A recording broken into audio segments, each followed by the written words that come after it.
Selamat pagi saudara-saudara kekasih-kekasih Tuhan. Hanya oleh anugerah dan kasih karunia-Nya, maka hari ini Jumat 10 Februari 2023, Tuhan membangunkan kita dan Tuhan mau berbicara kepada kita untuk mendidik kita di dalam kebenaran firman. Renungan hari ini berjudul Pemberontakan. Bacaan firman Tuhan diambil dari kitab Bilangan pasal 12 ayat 1 sampai 10. Saya akan membacakan ayat 1 dan 2, demikian bunyinya. Miriam serta Harun mengatai Musa berkenaan dengan perempuan Kus yang diambilnya, sebab memang ia telah mengambil seorang perempuan Kus.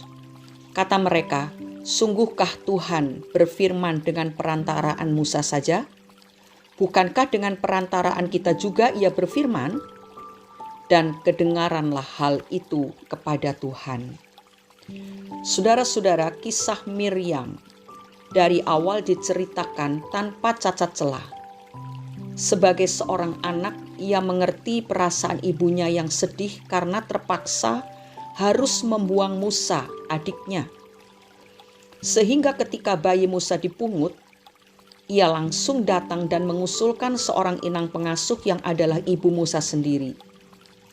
Dengan demikian, ibunya akan selalu berada dekat Musa dan ibunya tak akan bersedih hati lagi. Selain itu, ia juga merupakan seorang kakak yang baik.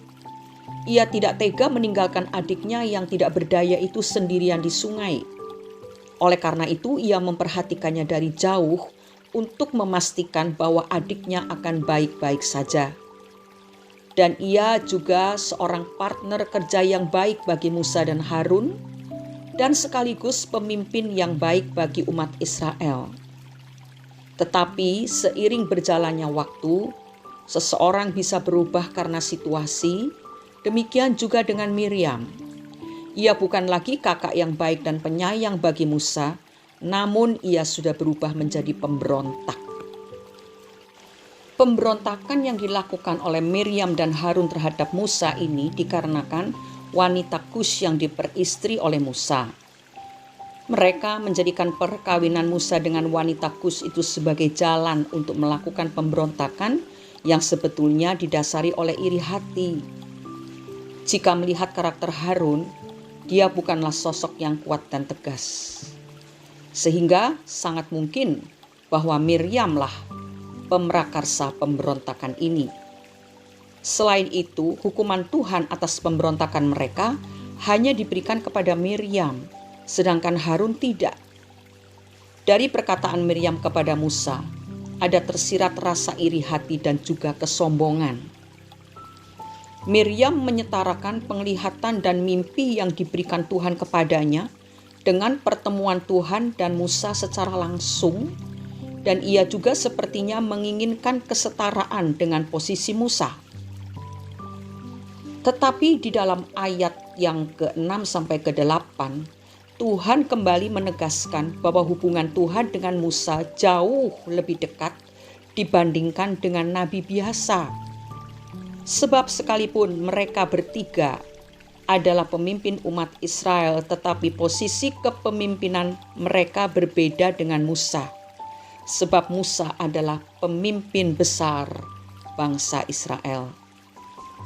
Saudara-saudaraku, tentunya kita semua tidak asing dengan iri hati.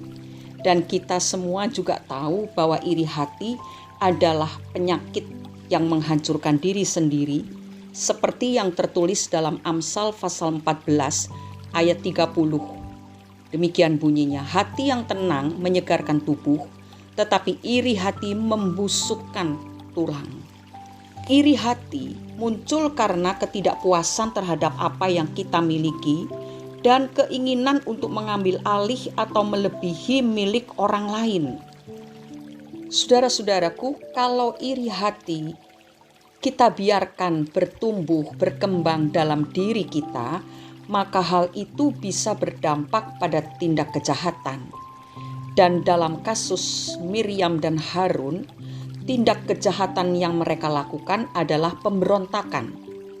Pemberontakan ini mereka lakukan terhadap orang kesayangan Tuhan. Ini adalah kecemburuan rohani di dalam pelayanan mereka bertiga. Mungkin karena Miriam sebagai seorang kakak merasa tidak puas apabila posisi sang adik ada di atasnya. Kita semua tentu mengenal apa itu iri hati, tetapi mungkin banyak yang tidak tahu apa akibat yang ditimbulkan apabila kita memelihara iri hati. Baiklah, kita baca dalam Yakobus pasal 3 ayat 14-16. Nanti saudara baca ketiga ayat ini. Sekarang saya akan membaca ayat 16 saja. Demikian bunyinya. Sebab di mana ada iri hati dan mementingkan diri sendiri, di situ ada kekacauan dan segala macam perbuatan jahat. Sudah lihat, kekacauan dan segala macam perbuatan jahat bisa timbul karena iri hati.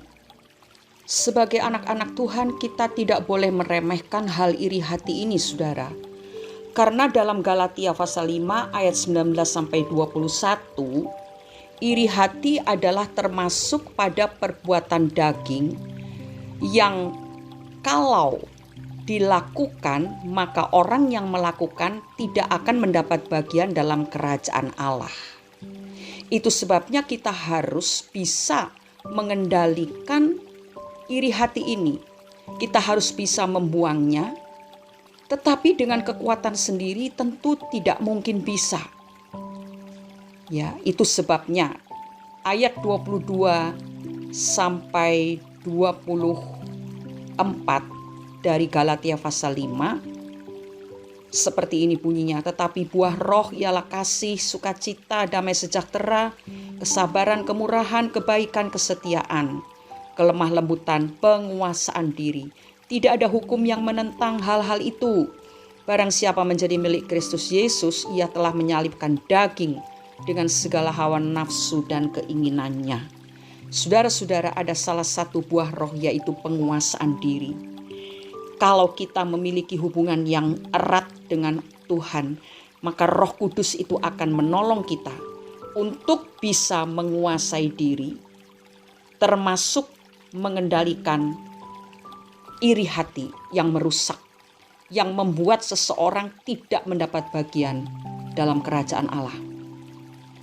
Penguasaan dirilah yang harus ada dalam hidup kita, sehingga saat iri hati itu menyerang, segera kita bisa menolaknya.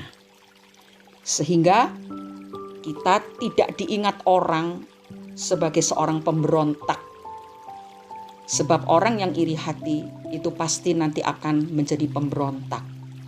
Mari kita ciptakan citra diri yang baik dan benar, sehingga nama kita menjadi harum dengan cara mempersilahkan Roh Kudus menguasai seluruh hidup kita. Mari kita berdoa. Bapa di dalam surga, kami bersyukur karena Engkau mendidik kami supaya kami hidup di dalam kebenaran firman-Mu.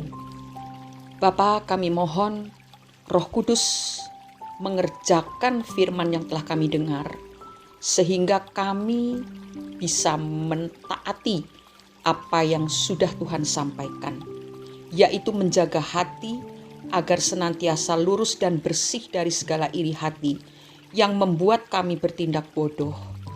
Kami butuh Roh Kudus yang bekerja di dalam hidup kami sehingga kami memiliki buah roh, yaitu penguasaan diri. Dengan demikian kami tidak memberi kesempatan iri hati itu berkembang dalam hidup kami. Kami mau bersyukur atas segala sesuatu yang Tuhan berikan pada kami saat ini. Di dalam setiap sisi kehidupan kami, apa yang telah Tuhan tentukan dalam hidup kami, itulah yang terbaik bagi kami. Kami percaya Tuhan memberkati kami. Kami tidak perlu iri kepada orang lain, tetapi kami mau berserah kepada Tuhan. Sebab Tuhan yang berkuasa atas hidup kami, dan Tuhanlah tahu apa yang terbaik bagi kami. Terima kasih Bapa. Di dalam nama Tuhan Yesus Kristus kami sudah berdoa dan mengucap syukur. Amin. Buanglah iri hati yang menimbulkan kekacauan, Sebab Allah tidak menghendaki kekacauan, tetapi Allah menghendaki damai sejahtera. Selamat beraktivitas saudara-saudara. Biarlah damai sejahtera Allah turun atas kita semua. Tuhan Yesus memberkati. Amin.